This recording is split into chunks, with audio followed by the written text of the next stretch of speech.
anha ni sawa. Umesema kwamba kuchinja ni sunna ya Nabii Ibrahim. Sisi tunapata nini? Fama lana mina, sisi tunapata nini sasa? Qala, Mtume akasema bikulli sha'ratin hasana, mtu akichinja atalipwa kwa kila kunyoya mmoja, atalipwa thawabu moja. Yule mnyama utakayemchinja kwa maelezo ya Nabii Muhammad unalipwa kila unyoya thawabu moja. Allahu akbar, Allahu akbar. Fardhan tufanye ni mbuzi. Ni nani katika sisi anaweza kuchukua muda wa kuhesabu nyoya moja baada ya nyingine? Nani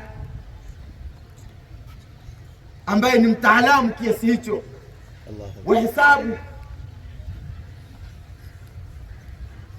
Qalu, masahaba wakauliza, fasufu, je, manyoya ya sufu? Qala, Mtume akasema bikulli sha'ratin min as-sufi hasana, pia vile vile kwa kila unyoya wa sufi mtu hupata thawabu moja. Tunataka nini sisi wapenzi wa Nabii Muhammad sallallahu alaihi wasallam? Tunataka nini? Tupewe nini tena katika malipo makubwa kiasi hiki? Kwa hivyo mtu kama hajaandaa mnyama, yeye na familia yake, kwa kweli ni katika hasara kubwa. Na leo tumelemazwa sisi Waislamu wa leo, tumelemazwa na sadaka. Tunasubiri tuitwe, joeni, huku zipo. Hatusemi kwamba watu wakatae zile sadaka, hapana, twendeni tukachukue. Lakini je, thawabu hizo hutaki? Ukasikia watu wamechinja nyama 1000, ng'ombe 1000, mbuzi 2000, wale wameelewa thawabu na fadhila kama hizi kupitia mafunzo ya Nabii Muhammad sallallahu alaihi. Ndio maana wanafanya, ndio maana wao wanafanya. Je, wewe hutaki? Leo ni kweli tule vya sadaka, kesho basi na sisi tufanye. Kesho kutwa ayami tashriq zinatusubiri, masiku ya kuanika nyama tumepewa. Bado ukichinja kesho kutwa ni hivyo hivyo kama leo. Qala Allahu Ta'ala, Mwenyezi Mungu mtukufu anaeleza katika Qur'an, mtu asije akasema Mungu anatuamuru sisi tuchinje, pengine anataka nyama Mungu. Tunaweza kujiuliza, maana yake watu tunatofautiana katika kuwaza na fikra. Mtu anaweza kusema Mungu inawezekana anataka nyama au anataka damu, kama zilivyo dhana za washirikina kwamba tuchinje, pengine kuna jini yule anataka damu. Sasa mtu anaweza kuweka fikra hiyo kwamba na Mungu naye anataka nyama au damu au ngozi au vinginevyo katika fikra. Mungu akakanusha akasema, la yanala Allahu luhumha, nyama za wanyama mnaowachinja katika hija, katika siku kama ya leo, hizo Mungu hana haja nazo. Mungu hizo hazitaki hizo nyama zenu. Wala dimauha, wala damu za wanyama mnaowachinja, Mungu hana haja nazo. Hizo za kwenu, nyama za kwenu, nyinyi ndio mnakula nyama, Mungu hali. Mungu hana sifa hiyo. Sifa ya kula kwa Mungu ni muhali, haipatikani. Wala sifa ya Mwenyezi Mungu kuhitajia damu kwa kiumbe haipatikani sifa hiyo. Kama ilivyo Mungu sio mwanamke wala sio mwanamume, na hivyo hivyo kadhalika sifa hiyo ya Mungu kutaka damu au nyama, dhana hizo mwenye nazo aziondoe katika mawazo yake. Sasa Mungu anataka nini? Walakin, Mungu anachotaka, yanaluhu taqwa minkum, Mungu anachokitaka ni ule ucha Mungu tu. Mtatekeleza ucha Mungu wa kutii yale maamrisho yake, ndio anaotaka Mungu kwenu, mtatii. Masahaba wa Nabii Muhammad walielewa wakati.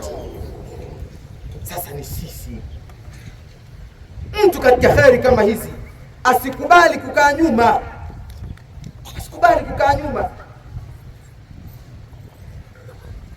Ulamaul hikma wana maelezo yao, wanasema kwamba arada Allahu min Ibrahima dhabha ibnihi, Allah alimtaka mzee wetu Nabiullah Ibrahim amchinje mwanaye. Nini? Ili iwe liyahtabira taalluqahu, ili Mungu aone kwamba ule moyo wake namna ulivyofungamana naye mwenyewe, kwamba je, atatekeleza amri ya Mungu au atajiangalia yeye mwenyewe kwanza na mambo yake.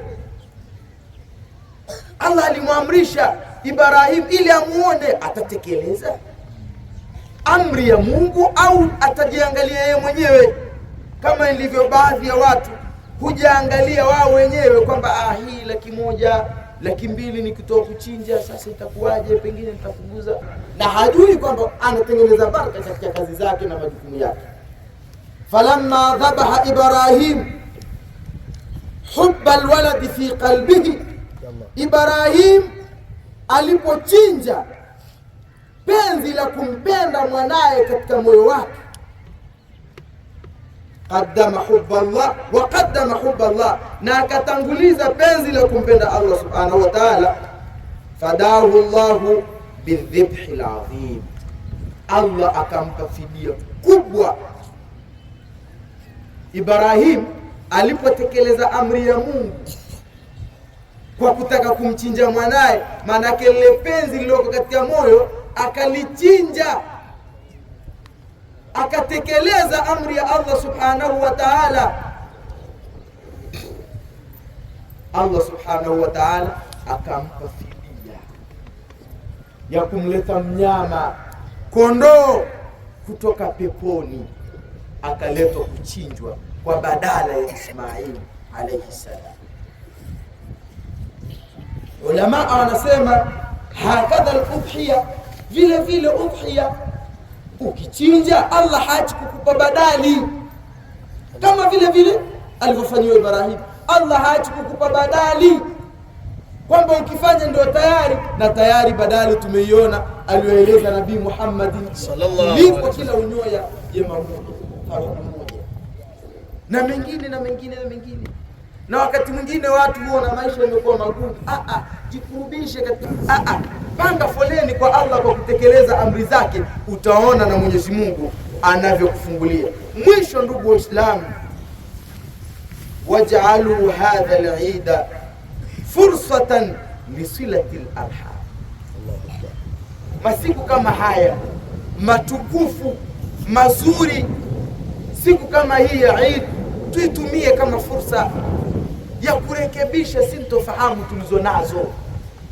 Sisi ni watu tunaishi, tuna migongano ya hapa na pale, wewe na fulani, huyu na yule, mkubwa na mdogo. Tutengeneze suhba nzuri baina yetu ili kuwa ni umma mzuri uliotakiwa na Nabii Muhammad sallallahu alaihi wasallam.